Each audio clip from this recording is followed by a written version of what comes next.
So before we jump into to the example number 1, I really want to touch again on why negative exponents get moved to the denominator.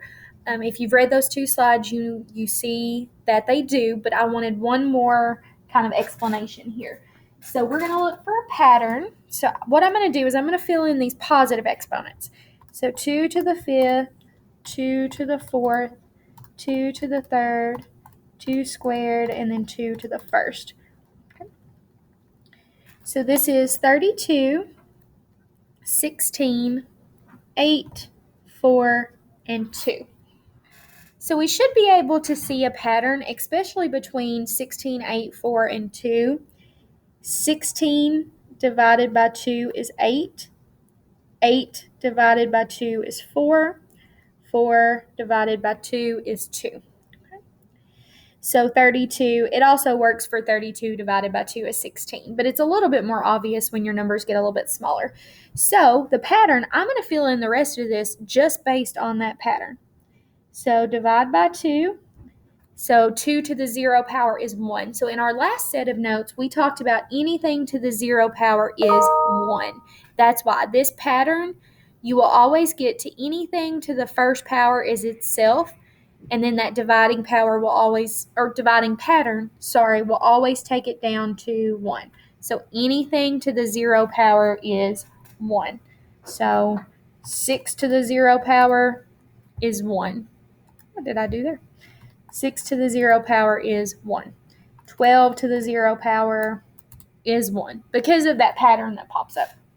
So now, if I divide by 2, well, 1 divided by 2 is a decimal, or it's just 1/2.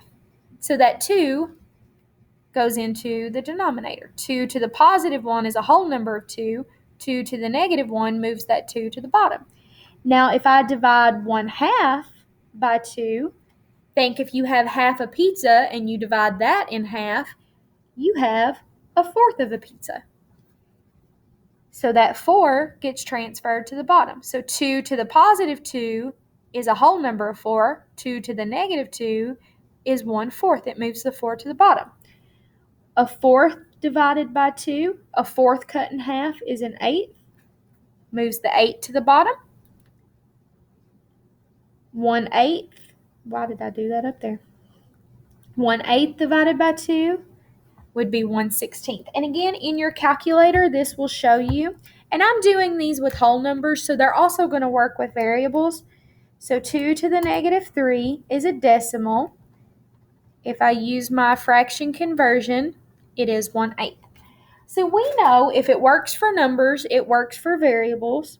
So x squared is just x squared, but x to the negative 2 moves that x squared to the denominator, where it then becomes positive, because we don't want negative exponents in our answer. We only want positive exponents in our answer. So we call this the inverse. We are inverting that to the bottom, okay? So what we're going to try to do is we're going to try to get rid of negative exponents just by doing what we know. And then if there's any negative exponents remaining, we then move them to the denominator. So I know here this is multiplication. So x to the 4th times x to the negative 3. I'm going to add these exponents. 4 plus negative 3 is just 1. So that negative exponent took care of itself, and my answer is just x.